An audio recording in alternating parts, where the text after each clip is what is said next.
18 OBC जातियों को SC बनाने की चौथी कोशिश नाकाम।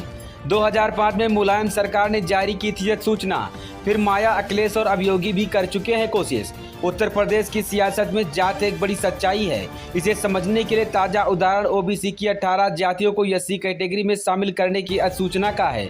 इलाहाबाद हाई कोर्ट ने 31 अगस्त को एक आदेश में ओबीसी की 18 जातियों को अनुसूचित जाति कैटेगरी में शामिल करने की अधिसूचना को रद्द कर दिया।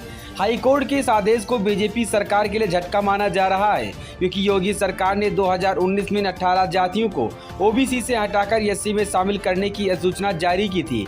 हाई कोर्ट के फैसले का ओबीसी और एससी समाज के साथ यूपी की राजनीति पर असर पड़ना तय है। ओबीसी की 18 जातियों की एससी की कैटेगरी में शामिल कराने के पीछे कहानी समझाते हैं। यूपी के 4 मुख्यमंत्री और 3 पार्टियां कर चुकी हैं कोशिश। पहले 2005 में मुलायम सिंह यादव ने की कोशिश। ओबीसी की 18 जातियों को एससी में शामिल करने की ये कोशिश पिछले 17 सालों से चल रही है। सबसे पहले साल 2005 में तब के मुख्यमंत्री मुलायम सिंह यादव की सरकार ने इस मामले में अधिसूचना जारी की थी, तो 17 ओबीसी जातियों को एससी में शामिल करने की अधिसूचना जारी हुई थी, लेकिन उस समय भी कोर्ट ने मुलायम सरकार के फैसले पर रोक लगा दी थी। 2007 में मायावती ने दलितों का आरक्षण कोटा बढ़ाने के लिए कहा। यूपी में 2007 में हुए चुनाव, मुलायम सत्ता से बाहर हो गए। मायावती के हाथ में प्रदेश की कमान आई। दलित राजनीति का चेहरा मायावती को ओबीसी जातियों को एससी में डालने का फैसला मंजूर नहीं था। उन्होंने इस फैसले को खारिज कर दिया। केंद्र सरकार को पत्र लिखकर कहा कि ओबीसी श्रेणी की 17 जातियों को हम एससी कैटेगरी में डालने को तैयार हैं, लेकिन दलितों के आरक्षण का कोटा 21 से बढ़ाकर 25% कर दिया जाए। यह आरक्षण का पूरा स्ट्रक्चर बदलने का प्रस्ताव था, ऐसे में मामला अटक गया। अखिलेश यादव ने 2016 में डीएम को जारी किए थे आदेश। इसी के आगे बढ़ते हुए पूर्व मुख्यमंत्री अखिलेश यादव ने अपनी सरकार के आखिरी दिनों में 22 दिसंबर 2016 को 18 जातियों को अनुसूचित जात में शामिल किए जाने की सूचना जारी की थी। अखिलेश सरकार की तरफ से सभी जिलों के कलेक्टरों को आदेश भी जारी कर दिया गया। इन जातियों के सभी लोगों को ओबीसी के बजाय एससी का सर्टिफिकेट दिया जाए। बाद में इलाहाबाद हाई कोर्ट ने 24 जनवरी 2017 को इस अधिसूचना पर रोक लगा दी। सीएम योगी 2019 में जारी की अधिसूचना। चौथी बार मौजूदा सीएम योगी आदित्यनाथ ने 2019 में अधिसूचना जारी की। इस बार 31 अगस्त को इलाहाबाद हाई कोर्ट ने योगी सरकार की अधिसूचना पर रोक लगा दी है। पार्टियों के इस बेचैनी का राज क्या है? यूपी में 52% की हिस्सेदारी ओबीसी की है। ओबीसी को आरक्षण का 27% लाभ मिलता है। प्रदेश में ओबीसी की 3000 से अधिक उपजातियां हैं। एससी की आबादी करीब 22% है। 21% आरक्षण का लाभ मिलता है। ओबीसी की वो जातियां जो अन्य राज्यों में दलित श्रेणी में आती हैं, यूपी में भी वो काफ़ी पिछड़ी हुई हैं। इन्हीं 18 जातियों को दलित कोटे में शामिल करने की कोशिश की जा रही है। इससे उन्हें आरक्षण का उचित लाभ दिए जाने का दावा किया जा रहा है। बड़ा चुनावी मुद्दा। यूपी की आबादी में पिछड़ा वर्ग सबसे अधिक है। या वोट बैंक सरकार को बनाने और बिगाड़ने वाला है। ऐसे में यह एक बड़ा चुनावी मुद्दा बन रहा है। इसी को लेकर के पॉलिटिकल पार्टीज की बेचैनी की वजह से आप समझ गए। अब आपको बताते हैं कि इस बारे में कानून क्या कहता है। श्रेणी में बदलाव का अधिकार सिर्फ केंद्र के पास है।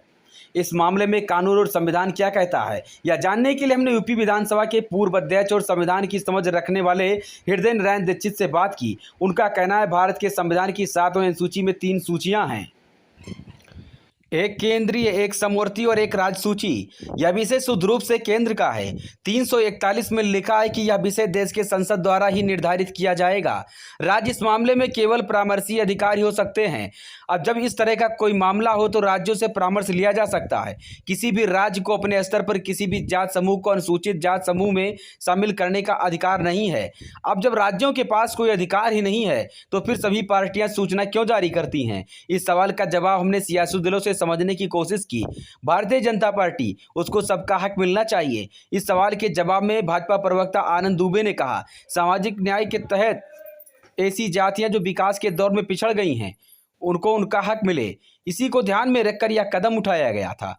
अब हाईकोर्ट ने जो फैसला सुनाया है उसका सरकार अध्ययन करेगी। उसके हर कानूनी पहलू को देखते हुए जरूरी कदम उठाए जाएंगे।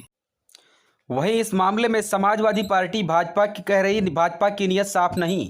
समाजवादी पिछड़ा वर्ग प्रकोष्ठ के पूर्व अध्यक्ष राजपाल कश्यप ने कहा, भाजपा इन जातियों की घोर विरोधी है। सरकार ने साजिश के तहत लंबे समय तक हाई कोर्ट में जवाब दाखिल नहीं किया। अगर नीयत साफ होती तो डबल इंजन की सरकार केंद्र सरकार में पैरवी कर इन जातियों को एससी में शामिल करवा लेती। वहीं राजभर ने कहा नेता धोखा देने का काम कर रहे हैं। सुभाषपा के राष्ट्रीय अध्यक्ष ओम प्रकाश राजभर ने कहा नेता धोखा देने वाले दुमुहा सांप होते हैं, इसलिए 26 सितंबर को सुभाषपा की संविधान यात्रा में जनता को बताया जाएगा कि नेता ओबीसी जातियों को एससी में शामिल करने के मामले में धोखा देने का काम कर रहे हैं। केंद्र सरकार से आग्रह करेंगे, डॉक्टर संजय निषाद ने कहा। यूपी सरकार के मंत्री और निषाद पार्टी के अध्यक्ष डॉक्टर संजय निषाद ने कहा यह मामला कोर्ट में लंबित होने की वजह से अब तक कोई कदम नहीं उठाया जा सका था।